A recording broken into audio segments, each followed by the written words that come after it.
Σε αναγνωρίζω μέσα από τόσες εικόνες και επίθετα βαριά βασανισμένων στοχασμών στόμφους. Σε αναγνωρίζω παιδιόφερ πίσω από την ξενιτιά που παραβάλλουν του χρόνου τα ταξίδια. Σου χρωστάω πολλά. Τόσα έτη αποκαθιλώσεως και βασανιστικού ενδοψυχισμού. Το ξέρω, σε βάλτωσα. Με θυμό σε εξόριξα, των συντριμίων σου όπισθεν. Στο έρευος, καταχωμένη μου φώναζες, μα εγώ δεν σ' άκουγα.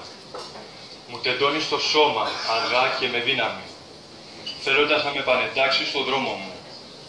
Το καταδύναμη με υποφελούμε του σκότου σου, ως η θέμελο του επόπτη αρχετύπου.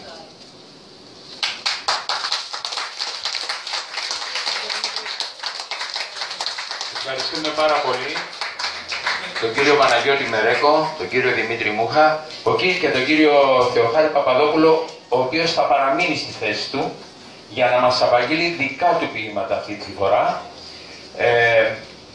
Θα καλούσα μια ψυχή που ιστορεί την Κατερίνα Νεστορίδου και έναν οραματιστή, τον Χάρη Πασαβά. Να έρθει κοντά. Πασάβα, συγγνώμη. Παπασάβα.